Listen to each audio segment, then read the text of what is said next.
오늘 이렇게 본 말씀은 이 사도 바울이 이제 순교를 앞두고 로마의 지하 감옥에서 사랑하는 아들 디모데에게 이제 믿음의 아들이죠. 이게 유언과 같이 하는 말씀입니다. 그때 이제 세 가지 사람이 이제 등장을 하죠. 이제 군사가 등장을 하고 그다음에 이제 운동선수, 그다음에 농부가 이렇게 등장합니다. 이 세 이렇게 직업의 공통점이 반복적으로 똑같은 일을 아침에 눈 뜨고 일어나면 똑같이 이렇게 한다는 것입니다. 그래서 이 세 직업을 이렇게 비유로서 얘기하면서 어떠한 자로서 성도들이 살아가야 될지를 이제 사랑하는 아들 디모데에게 바울이 얘기하고 있습니다. 바울은 먼저 좋은 군사로, 좋은 병사로 나와 함께 고난을 받으라 이렇게 말씀하고 계십니다. 이 고난을 받으라는 것은 이 바울의 고난에 동참하라는 것이죠. 바울도 지금 지하 감옥에 있고 좋은 병사로서 고난을 피하지 말고, 그것이 뭐 일부러 고난을 찾아서 들어갈 필요는 없지만 고난이 올 때 그것을 이렇게 비겁하게 도망치지 말라 이렇게 말씀하고 있는 것입니다. 고난을 견디라고 한 게 아니고 나 함께 고난을 받아라. 자원하는 심정으로 어떻게 보면 고난을 받으라 이렇게 얘기합니다. 그러면서 4절에 병사로 공부하는 자는 자기 생활에 얽매이는 자가 하나도 없나니 이렇게 얘기합니다. 로마 이렇게 군사들은 특별히 군인으로 복무할 때 집에서 농사도 못 짓고 장사하는 것도 금지가 돼 있습니다. 왜냐하면 전쟁에만 집중해야 되기 때문에 그렇습니다. 오직 군사로서의 임무에만 집중을 해야 한다는 것입니다. 우리도 세상에 살지만 세상의 포로가 되는 삶으로 살아서는 안 됩니다. 오직 궁극적인 충성만이 있습니다. 요한계시록에도 그렇게 말씀하고 계시잖아요. 네가 죽도록 충성하라. 그리하면 생명의 멸관을 얻으리라. 그죠? 충성하지 아니하면, 그죠? 이기는 자는 둘째 사망의 해를 받지 않고 지옥 가지 않는다. 이렇게 얘기하고 있잖아요. 그 정도로 그 당시에 그 교회를 편지를 썼던 그 교회는 고난이 되게 심한 교회였습니다. 감옥에도 가고. 그런 교회면은 예수님이 오셔가지고 뭐라고 해야 돼요?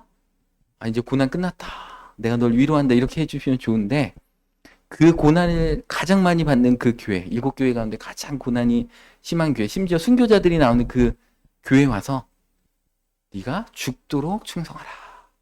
이렇게 말씀하고 계시다는 것입니다. 그러니까 우리 안중근 의사도 그랬잖아요. 어머니 김마리아 여사가 딱 와가지고 독립군으로서 당당하게 죽어라. 그러니까 어떤 일본의 재판관 앞에서 이렇게 비굴하게 변명하지 말고 그냥 당당하게 할 말 다 해라 이렇게 얘기했다는 것입니다. 그러니까 우리가 그런 인생이 우리 가운데 항상 있는 건 아니죠. 간혹가다가 이제 그런 일이 생길 수도 있습니다. 그럴 때 우리는 믿음으로 그런 것들을 그냥 당당하게 견뎌 나가야 한다는 것입니다. 그래서 그 자기의 생활에 얽매이는 자가 아니라는 거죠. 그래서 절대적인 헌신을 요구하는 그 직업이 이렇게 군인입니다. 명령에 살고 명령에 죽죠. 이 군대 가면 어떻게 됩니까? 머리를 빡빡 밀어버리죠. 완전 짧게. 군대 이렇게 해서 또 전쟁을 준비하고 훈련을 해야 되는데, 또 때로는 전쟁이 일어나면 바로 투입이 돼야 되는데 헤어스타일이 또 걱정이 돼가지고 전쟁하는데 그럼 어떻게 됩니까? 훈련은 안 하고 맨날 아침마다 군인들 일어나가지고 드라이하고 그러니까 전혀 사실은 군대 가면 머리가 짧아가지고 말릴 필요도 없습니다. 수건으로 한번 딱 털면 끝입니다, 사실은. 그리고 이제 노가대나 이렇게 농사 짓거나 군대 있거나 다 모자 하나 딱 눌렀으면 끝이잖아요. 헤어스타일이 다 필요 없는. 그러니까 뭔가 집중하는 그 직업을 할 때 우리 또 공부에 막 열심히 하려 사법고시 본다고 하면 어떻게 됩니까? 머리를 밀어버리고 막 이렇게 하기도 하고 그러잖아요. 뭔가 결단하는 의미로 합니다. 그러니까 방해되는 것들은 다 제거해버린다는 거예요. 오직 전쟁에 집중할 수 있도록 환경들을 이렇게 만들어 버린다는 것입니다. 그래서 오직 전투에만, 영적 전쟁에만 집중할 수 있도록 우리 그리스도인들로 이렇게 살아가야 한다는 것입니다. 자기를 모집한, 우리 4절 이렇게 하반절에 보니까 있는 병사로 모집한 자를 기쁘게 하려 함이라. 그러니까 지휘관의 기쁨을 위해서 군인의 어떤 존재 이유가 있다라는 것입니다. 우리도 우리를 불러주신 예수 그리스도, 우리의 영적인 전쟁의 대장 되신 예수 그리스도를 기뻐하는 삶으로 우리는 들어가야 한다는 것입니다. 그래서 이 군인들은 단순함과 집중, 이게 군인의 특징이라는 것입니다. 자기 생활에 얽매이는 자가 하나도 없다. 이 얽매인다는 뜻은 헬라어 원어로 이렇게 얽혀 있다는 뜻이에요. 이렇게 얽혀가지고 풀르기 어렵다. 얽히고 설키고. 그러니까 우리도 가정생활도 하고 직장생활도 하고 사회생활도 하고 그렇지만 거기에 너무 연연해 있거나 너무 얽혀 있거나 거기에 모든 온 시간과 정신과 에너지를 거기다 쏟으면 안 된다는 것이죠. 우리가 때로는 우리 사회 구성원으로서 우리에게 맡겨진 일을 최선을 다하고 또 빛과 소금 된 사명도 감당해야 되지만 거기에 우리의 본향이 아니고 우리의 본향은 천국이기 때문에 거기에 너무 얽혀 있지 말라. 그래서 그리스도의 군사들은 자기 생활에 너무 얽매이는 삶을 살지 말라고 이렇게 말씀하고 계십니다. 그래서 우리의 영적 사명을 흐리게 한다거나 우선순위를 흐리게 하는 일들 가운데 우리는 들어가면 안 된다는 것입니다. 이 전쟁은 하나님의 전쟁이죠. 하나님이 싸워주십니다. 사실 우리가 할 것은 믿고 순종하며 나가면 된다는 것입니다. 신명기 9장 1절 말씀에도 이렇게 말씀하고 계십니다. 이스라엘아 들으라. 내가 오늘 요단을 건너 너보다 강대한 나라들로 들어가서 이스라엘보다 강대한 나라는 거죠. 그것을 차지하리니 그 성읍들은 크고 성벽은 하늘에 닿았으며 성읍이 얼마나 큰지 성벽이 하늘에 닿을 정도. 왜냐하면 거인 족속이기 때문에 그렇습니다. 2절에 크고 많은 백성을 내가는 아낙 자손이야. 이 아낙 자손은 우리 골리앗만 해도 3m가 넘습니다. 우리 지구상에 가장 키 큰 사람이 현재 2m 70입니다. 최홍만도 2m 17cm인데 3m, 4m가 되는 거인들하고 싸운다고 생각해봐요. 오금이 저리겠죠. 그러니까 이 열정탄꾼이 우리는 메뚜기와 같다 부정적인 보고를 하고 이스라엘 백성이 원망불평하다가 가데스 바니아에서 심판을 받게 되었다는 것입니다. 누가 아낙 자손 등에 당하려 하거니와 우리 삶의 문제가 여리고성과 같이 느껴지죠. 요단강과 같이 창일하게 느껴지는데 하나님이 갈라주시고 하나님이 무너뜨려 주신다는 것입니다. 그 아낙 자손도 다 이기해 주신다. 그죠? 다윗이 골리앗에게 뭐라고 있어요? 하나님의 이름으로. 만군의 여호와의 이름으로 나는 나간다. 너는 칼과 단창을 의지해서 나갔는데 나는 만군의 여호와의 이름으로 나간다.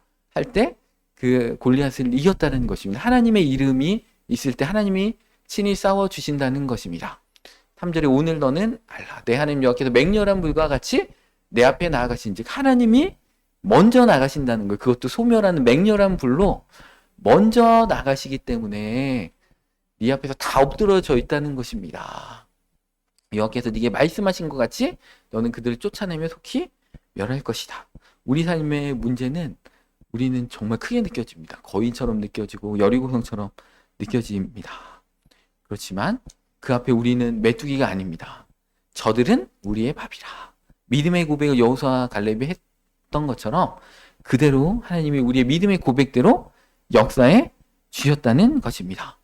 그 로마 군이 세계적인 대군이 될 수 있었던 이유가 그 지휘관들이 엄청 똑똑했기 때문에 그렇습니다.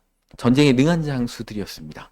그와 같이 예수 그리스도께서도 전쟁에 능한 장수였기 때문에 우리는 승리할 수 있다라는 것입니다. 영적 전쟁의 승리는 우리의 능력과 우리의 노하우와 우리의 성경 지식에 달려 있는 것이 아니고 오직 우리를 앞서가서 싸우시는 하나님께 달려 있다라는 것입니다. 에베소서 6장 12절 말씀입니다. 우리의 씨름은 혈과 육을 상대하는 것이요. 우리는 눈에 보이는 것을 이렇게 상대하는 것이 아니다. 혈과 육을 상대하는 것이 아니고 우리는 혈과 육에 자꾸 집중하잖아요. 그죠? 혈연, 육체적인 것 이런 것들이 자꾸 집중하게 되지만 이 전쟁은 거기에 있는 게 아니고 눈에 보이지 않는 그 배후에 있는 통치자들과 권세들과 이 어둠의 세상 주관자들과 하늘에 있는 악한 영들을 상대하는 것이다. 그러니까 우리의 믿음의 눈을 정확하게 바라봐야 한다는 것입니다. 우리의 지휘관이신 예수 그리스도께서 이미 승리하셨다. 우리 골로새서 2장 15절 말씀이 이렇게 말씀하고 계시잖아요. 통치자들과 권세들을 무력하여 드러내어 구경거리로 삼으시고 십자가로 그들을 이기셨느니라. 예수 그리스도의 십자가의 고난과 부활의 승리로 인해서 우리 삶에는 승리만이 있습니다. 다 이긴 싸움을 이제 각계 전투 조금 남은 거예요. 이미 전쟁의 승패는 기울어졌고 우리 안에 있는 그 영역들을 우리가 믿음으로 감당하면 예수님께서 싸워주신다는 것입니다. 그분을 신뢰하고 따라가기만 하면 된다는 것입니다. 우리는 군사 전략을 세우기 어렵죠. 왜냐하면 하나님의 인도하심은 한 걸음 한 걸음에 순종이기 때문에 그렇습니다. 딱 열어주시는 게 아니고 한 가지를 순종하면 또 다음 스텝을 또 보여주시고 또 많은 계시와 예언과 이런 말씀들을 우리의 삶을 이끌어 주신다는 것입니다. 근데 순종하지 않으면 그 다음부터 막힌다. 더 이상 말씀하지 않으신다. 하나님의 계획은 뒤로 후퇴되고 더디 이루어지시고 우리 대신 다른 대타들을 세워주셔서 이루어 가신다는 것입니다. 그러니까 우리가 그분의 말씀 가운데로 명령에 살고 명령에 죽으면 되는 것입니다. 판단은 지휘관들이 하는 것이죠. 군인들은 그냥 싸우면 되는 것입니다. 전진하라 그러면 전진하고 참호를 지키고 끝까지 지켜라 그러면 죽을 것 같아도 지키고 있는 것이 군인의 그 자세라는 것입니다. 세상적인 군인들도 얼마나 멋있습니까? 저 어렸을 때 전우라는 그 드라마를 봤습니다. 그 항상 시작할 때 끝날 때 전우의 시체를 넘고 앞으로 기죠. 대동강아인가요? 낙동강아 잘 있거라. 대동강아 잘 있거라. 우리는 전진한다. 전우의 시체를 넘는 그런 얼마나 저는 그 노래를 들으면서 은혜를 받았든지 너무 감동적이다.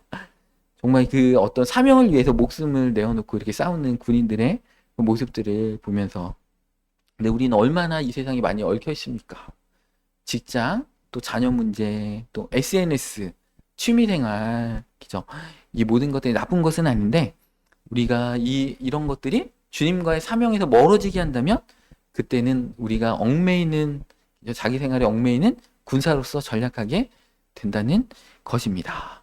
세상과의 타협이 문제가 아니고 세상과의 뒤섞임이 정말 큰 문제인 것 같아요.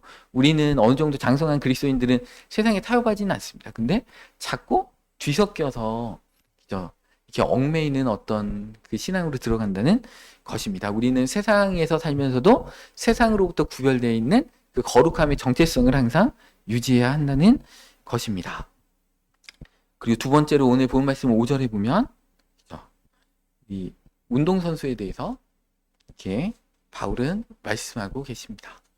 경기하는 자가 법대로 경기하지 아니하면 승리자의 관을 얻지 못할 것이며 이렇게 말씀하고 계십니다. 이 법대로 한다는 것은 그 운동은 다 규칙이 있잖아요.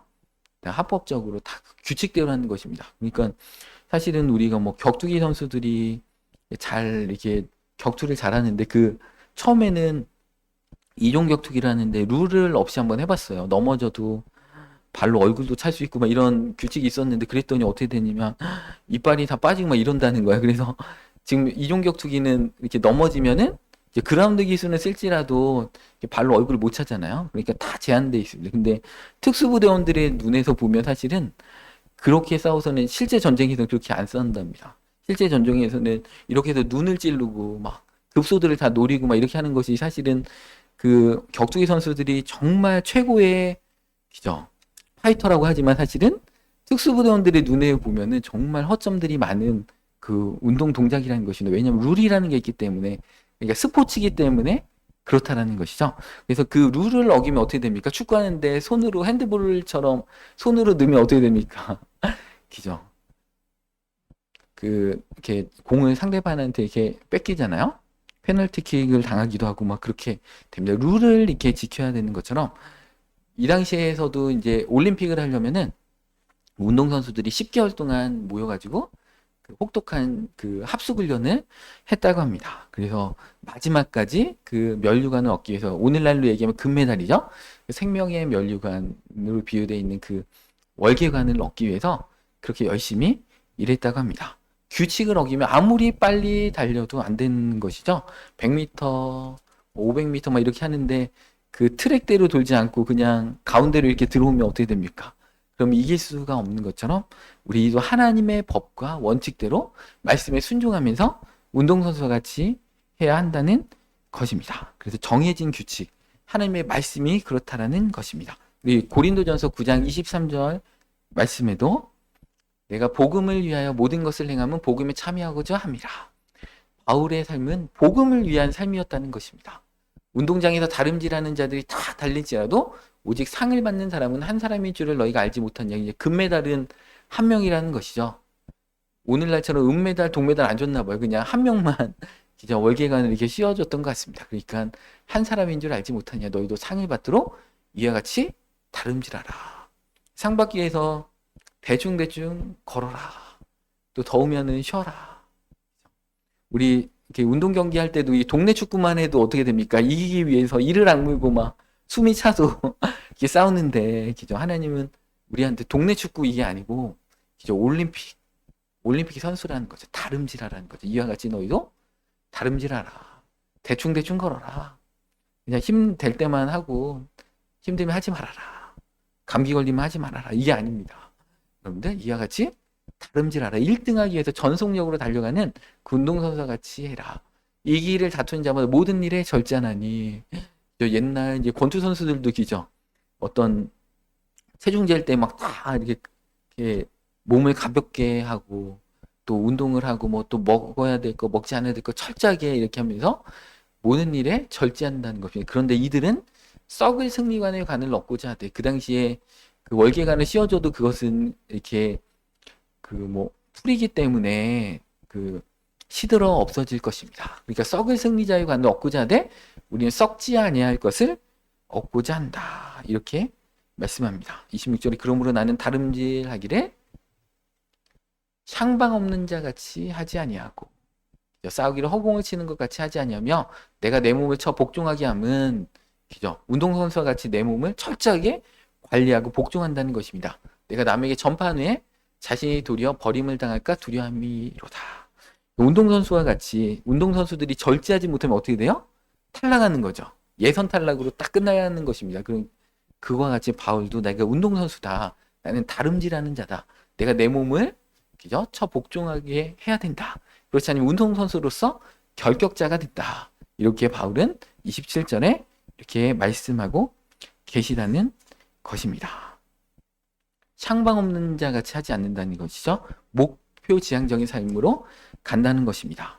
현대사회는 너무나 빠른 성공, 손쉬운 결과를 추구합니다. 신학의 성숙은 지름길이 없습니다. 매일매일 기도하고 말씀을 읽고 그죠? 말씀을 묵상하고 또 전도하고 이런 그 경건의 삶으로 우리가 매일매일 하나님 앞에 다가야 됩니다. 운동선수가 하루아침에 되는 게 아니잖아요. 그 근육과 순발력과 스피드와 그 기량을 쌓기 위해서 엄청난 노력을 했을 것입니다. 이 군사들도 마찬가지죠. 그 전쟁 수행 능력을 습득하기 위해서 엄청난 능력을 갖기 위해서 했다는 것입니다. 이게 군대 가면은 이렇게 군장을 메고 총을 들고 산악을 뛰어서 올라갑니다. 돌격 앞으로 하면은 지그재그로 총을 안 맞으려고 막 이렇게 뛰어갑니다. 총을 들고. 와, 이게 진짜 집만 없어도, 총만 없어도 진짜 잘 뛰어가겠는데, 총이 막 걸구적거리거든요, 되게. 총이 걸구적거리고 또 짐이 걸구적거리는데, 실제 전쟁이 그렇잖아요. 우리나라는 국토의 70%가 산악지대이기 때문에 전쟁을 산에서 하는 전쟁 훈련을 엄청 많이 합니다. 그러니까 그 유럽군 특수부대원들도 우리나라 육군하고 훈련하면 나고 할 정도로 우리나라 이제 군사 훈련이 되게 힘든데 전쟁 하나 잠깐 그거 하나 하기 위해서 2년여 동안 열심히 그 훈련을 하잖아요. 한번 써먹기 위해서 이렇게 하는 것처럼 올림픽 4년에 한 번 있는 그 올림픽 잠깐 그것을 하기 위해서 최선을 다해서 훈련하는 것처럼 우리가 그러한 어떤 삶 매일매일 반복적이지만 정말 꾸준한 그런 인생 가운데 들어가야 한다는 것입니다. 그래서 너무나 인스턴트에 길들여 라면 끓여 먹고 배고프면 라면 하나 끓여 먹고 이러다 보니까 하나님의 그 원하시는 그 신앙인의 삶의 길이 뭔가 한 번에 기름 부흥해 가가지고 한 번 부음 받으면 끝날 것 같지만 그렇지 않다. 그것은 기름칠 해주시는 거죠. 그죠? 진정한 우리의 그릇을 넓혀서 기름이 온전히 채워질 수 있도록 기름칠을 해주시는 것이죠. 말씀을 통해서 실제로 살아내는 훈련을 통해서 우리의 그릇이 믿음의 그릇이 넓혀지고 우리의 불순물이 다 제거될 때까지 하나님이 깨끗한 그릇으로 만드셔서 거기에 마음껏 부으실 수 있도록 하나님이 그렇게 다듬어 가신다는 것입니다. 우리 예전에 이제 고려청자, 뭐 조선백자 이렇게 만들면 뜨거운 가마에 몇 번이 들어갔다 나오고 또 유약을 바르고 그죠? 그런 거 몇 번 이렇게 들락날락합니다. 처음에는 흙이 되게 자기 마음대로 살고 싶은데 막 마음대로 그 막 빚어버리잖아요, 사람이. 막 마음대로 빚어버리고 꼬부려 놓기도 하고 막 빚어 놓고 뜨거운 가마에 넣어가지고 이제 끝났나 보다 했더니 그 유약을 또 바르질 않나. 그런 과정들을 몇 번을 반복한다는 것이 나 이제 됐구나 그런데 그게 아니고 또 들어가고 또 들어가고. 그러니까 흙의 입장에서 볼 때는 그게 결코 그죠? 이게 유쾌한 경험은 아닐 텐데 하나님 그렇게 하신다는 것입니다. 욥도 마찬가지였잖아요. 그 용광로에 넣어서 그 36K 아니 26K 막 이렇게 되려면 어떻게 됩니까? 순금이 되려면 26번 들어갔다 나왔다 이것을 반복해야지 그 불순물을 다 제거하길 원하신다는 것입니다. 근데 그 불순물은 고난을 겪지 않으면 안 빠집니다.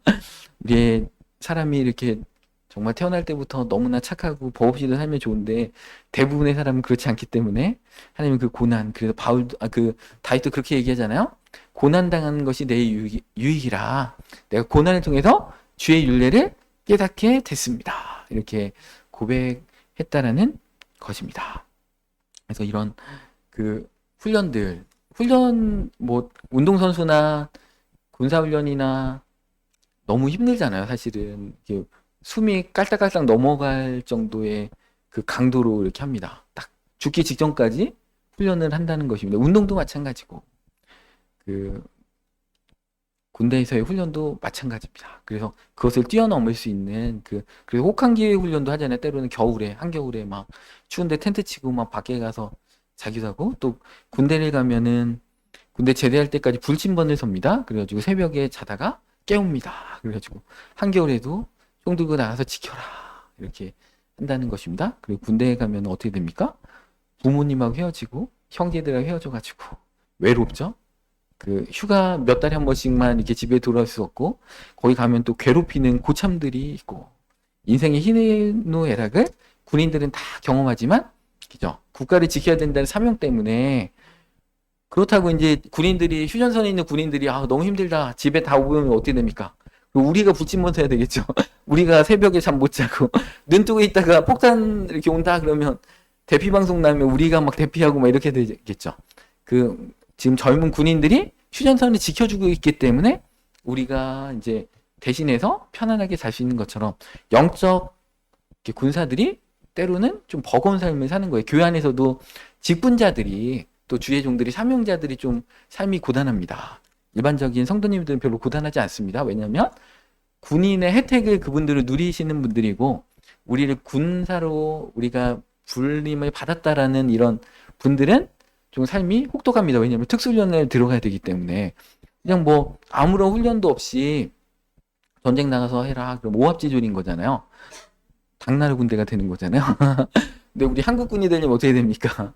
기본적으로 육지군사훈련을 통해 가지고 총을 쏘고 어떤 환경에도 총을 쏘고 혹한기 또 각계 전투하면서 포복을 합니다. 이제 땅바닥을 막 박박 기면서 그죠? 무릎과 팔꿈치에 멍이 들면서 적진에 침투하는 훈련들도 하기도 하고 그죠? 막 이런 여러 훈련들을 통해 가지고 그 우리나라를 지킬 만한 그런 어떤 군사로서의 사명들을 감당하게 된다는 것입니다. 하나님도 마찬가지죠. 우리를 바로 들어서 쓰면 좋은데 그렇게 쓸 수가 없다는 것이죠.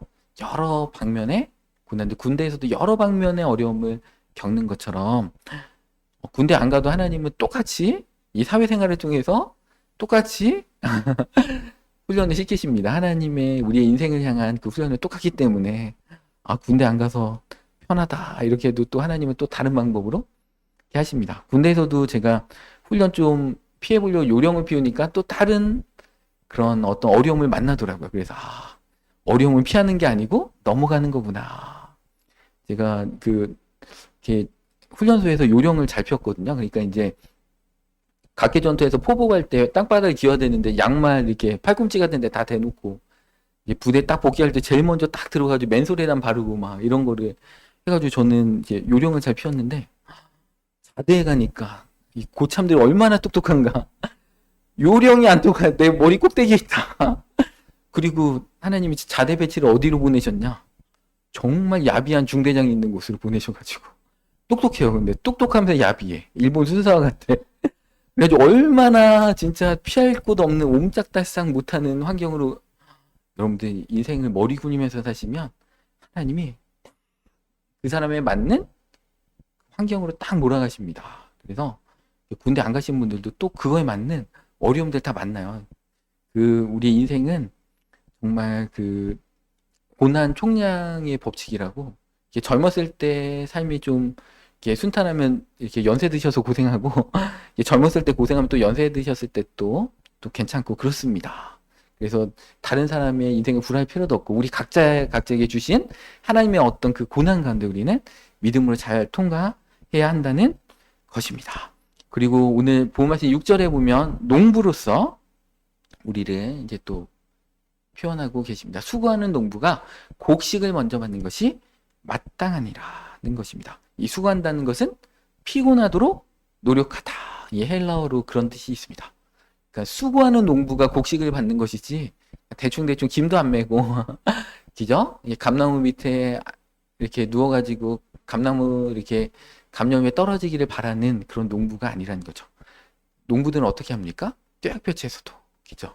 어떤 열매를 위해서 최선을 다해서 일한다는 것입니다. 갈라디아서 6장 7절에서 9절 말씀이죠. 스스로 속이지 말라. 하나님은 업신여김을 받지 아니하시나니 사람이 무엇으로 심든지 그대로 거두리라. 자기 육체를 위하여 심는 자는 육체로부터 썩어질 것을 거두고 성령을 위하여 심는 자는 성령으로부터 영생을 거두리라. 우리가 선을 행하되 낙심하지 말지니 포기하지 아니하면 때가 이름에 거두리라. 우리 선을 행할 때 자꾸 낙심하게 된다는 것입니다. 우리 심잖아요. 믿음으로 심고 헌신으로 심는데 자꾸 낙심할 일이 생긴다는 것입니다. 포기하지 아니하면 때가 이름에 거두리라. 심는 대로 거두리라. 눈물을 흘리며 씨를 뿌리는 자는 기쁨으로 곡식단을 거두리로다. 이렇게 말씀하고 계십니다. 심지 않으면 못 거두겠죠? 콩 심은 데 콩 나고 팥 심은 데 팥 나기 때문에 우리는 믿음을 심고 사랑을 심고 헌신을 심고 주님 앞에 심어야 한다는 것입니다. 그리고 농부와 같이 꾸준하게 하루 이틀 하는 게 아니고 기죠. 거둘 때까지 추수할 때까지 열심히 해야 됩니다. 그리고 열매 맺을 것을 믿음으로 바라보고 해야 됩니다. 우리 손에 잡히지 않아도 믿음은 바라는 것들의 실상이고 바라는 것들이 실상이 탁 된다는 거예요. 바라고 있으면 실상이 되고 보이지 않는 것들이 증거. 보이지 않아요. 잡히지 않아요. 근데 이미 증거가 와 있습니다. 그게 믿음이요. 그게 믿는 자의 능력이고 역사라는 것입니다. 그리고 농부들이 수고한 만큼 결실이 있다는 것입니다. 하나님은 우리를 군사로 부르시고 운동선수로 부르시고 농부로 부르셨습니다. 인스턴트 신앙인이 되면 안 됩니다. 빨리 응답받고 빨리 성장하고 빨리 축복받기를 현대인들은 많이 원하잖아요. 영적 성숙은 농사 같습니다. 시간과 인내가 필요하다. 자랄 시간이 필요하고 기죠. 결실할 시간이 필요하고 또 비바람을 또 이겨내고 견뎌내는 그런 시간들이 필요합니다. 근데 많은 성도님들은 기죠. 말씀을 통해서 자기를 연단하고 이런 군사로서 운동선수의 삶을 살지 않습니다. 그냥 축복 주겠다. 그죠? 그러니까 성경을 이렇게 좋은 말씀, 자기 귀에 이렇게 즐거운 말씀만 이렇게 편식해서 먹는다는 것입니다. 그래서 회개의 메시지는 듣지 않고, 그죠? 헌신의 메시지는 듣지 않고, 축복받고, 예수님의 십자가로 구원받았다. 이 얘기는 이렇게 좋아하고, 그죠? 예수님 믿으면 축복받는다. 이런 얘기만 좋아하고, 사실은 성경 창세기부터 계시록까지 읽어보십시오. 그런 게 얼마나 있나. 다 말씀대로 살아내면 하나님이 고난을 통해서 심는 대로 거두게 하신다고 이렇게 써있지. 심지도 않은데 뻥튀기 해줄 거야. 이런 말씀이 한 군데도 없다는 것입니다. 그래서 하나님 우리 삶 가운데 무엇을 원하시는가? 그래서 우리는 매일 영적인 씨를 뿌려야 됩니다. 말씀을 읽고 기도하고 선한 행실로 심고 즉각적인 결과가 보이지 않아도 낙심하지 말고 다른 사람의 수확을 부러워하지 말고 자신의 밭을 자기의 사명 성실히 기경해 나가야 한다는 것입니다. 수확의 때가 반드시 온다. 그것을 믿음으로 인내하시기 바랍니다. 또 디모데후서 2장 20절 말씀에는 이렇게 비유하고 계십니다. 우리를 그릇으로 비유하고 계십니다. 이 디모데후서는 바울이 얼마나 멋있나 다 비유로 얘기합니다. 20절에 큰 집에는 금그릇과 은그릇뿐 아니라 나무그릇과 질그릇도 있어 귀하게 쓰는 것도 있고 천하게 쓰는 것도 있나니 그러므로 누구든지 이런 것에서 자기를 깨끗하게 하면 귀 쓰는 그릇이 되어 거룩하고 주인의 쓰심에 합당하며 모든 선한 일에 준비함이 되리라. 하나님은 우리를 깨끗한 그릇이 되라, 거룩한 그릇이 되라 이렇게 말씀하고 계십니다. 큰 집에는, 큰 집은 교회 공동체, 교회를 이렇게 비유하는 거잖아요. 다양한 재질의 종류의 용도의 그릇들이 있는데 귀하게 쓰는 것은 뭐냐면 깨끗한 그릇. 깨끗해지기 위해서는 우리가 불시험을 통과해야 된다. 야고보서 1장 2절 말씀에 내 형제들아 너희가 여러 가지 시험을 당하거든. 시험이 한 가지도 아니에요. 여러 가지. 시험은 한 가지로 안 옵니다. 세트로 옵니다. 그죠? 엎친 데 덮친 격으로 옵니다. 보통 그렇습니다. 이거 막으면 이거 터지고 저거 막으면 저거 터지고 여러 가지 시험을 당하거든. 온전히 기쁘게 여기라. 우리는 어떻게 돼요? 시험을 오면 짜증나고 불평하고 이게 아니고 기쁘게 여기라. 이는 너희의 믿음의 시련이 인내를 만들어내는 줄 너희가 알미라. 그죠? 인내를 온전히 이루라. 이는 너희로 온전하고 구비하여 조금도 부족함이 없게 하려. 우리의 인생을 조금도 부족함이 없는 축복된 참다운 인생으로 하나님이 살게 하시기 위해서 여러 가지 시험을 때로는 주신다는 것입니다. 금과 은을 통해서, 금과 은이 이게 불을 통해서 이렇게 정련되고 순수해지는 것처럼 참된 성도는 시험과 연단을 통해서 깨끗해지고 거룩해질 수가 있다는 것입니다. 안에 불순물을, 우리는 어려운 일을 안 당하면 우리 불순물을 몰라요. 우리 다 법 없이 살 사람인 것처럼 여기지만 어려운 일을 탁 겪는 순간에 아, 나의 조급함이 이게 있었구나. 나의 믿음이 없음이 있었구나. 나의 사랑이 부족했구나. 이거를 어떤 사건과 만남을 통해서 탁 알게 되는 거예요. 그러면 어떻게 됩니까? 그럴 때 우리가 절망하는 게 아니고 하나님 저는 안 됩니다. 주님의 능력으로 저를 변화시켜 주십시오. 그래서 회개하면서 주님 앞에 더 나가야 한다는 것입니다. 우리 베드로전서 1장 6절에도 이렇게 나옵니다. 그러므로 너희가 이제 여러 가지 시험으로 말미암아, 여기도 여러 가지 시험이잖아요. 잠깐 근심하게 되지 않을 수 없으나 오히려 크게 기뻐하는도다. 너희 믿음의 확실함은 불로 연단하여도 없어질 금보다도 더 귀하여 예수 그리스도께서 나타나실 때 칭찬과 영광과 존귀를 얻게 하실 것입니다. 불로 연단하여도 없어질 금보다도 더 귀하게 여러 가지 시험들을 통해서 우리의 믿음을 세워주셨다는 것입니다. 그래서 하나님께서 우리를 통해서 마음껏 사용하시고 마음껏 축복해 주시고 마음껏 사명을 감당할 수 있도록 마음껏 은사를 부여서 하나님 나라를 마음껏 확장시키고 싶으신 그 하나님의 열망들을 우리를 통해서 일하고 싶으셔서, 그러지 않은 상태에서 쓰시면 어떻게 됩니까? 교만하고 자기를 드러내고 금방 변질되더라, 사람의 속성이. 그러니까 하나님이 사울왕을 세우셨을 때는 급하니까 일단 준비 안 된 자리를 쓰셨다가 사울왕이 스스로 넘어졌잖아요. 다윗은 얼마나 철저하게 훈련받았습니까? 요셉도 마찬가지죠. 시편 말씀에 착고에 매인 요셉을 시편 105편에 기죠. 하나님의 말씀이 그를 단련하셨도다. 그의 말씀이 응할 때까지 그가 고난 가운데 있었다. 이렇게 말씀하고 계십니다. 말씀을 통해서 요셉은 철저하게 연단받는 자를 총리로 세우셨다는 것입니다. 그래서 우리의 사명이 클수록 우리가 겪어야 될 어떤 삶의 무게들도 크다. 믿음의 형제들은 다 겪고 있다. 누구나 다 겪는 길이다. 나만 특별하게 가는 길이 아니다. 우리 믿음의 그 형제 자매님들이 함께 이 길을 걸어가고 있다. 그러니까 우리가 같이 위로해주고 같이 중보기도해주면서 갈 수 있다라는 것입니다.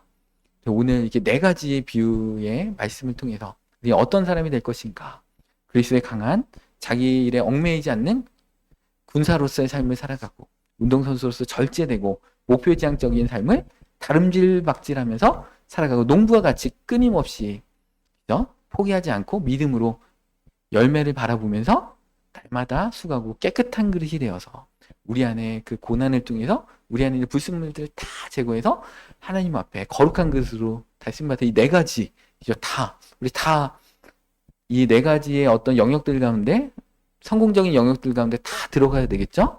그런 삶으로 우리 삶을 이끌기 위해서 이 시간에 예배 가운데 우리를 불러주셨을 줄 믿습니다. 이 놀라운 축복으로 다 들어가시기를 제가 축원합니다.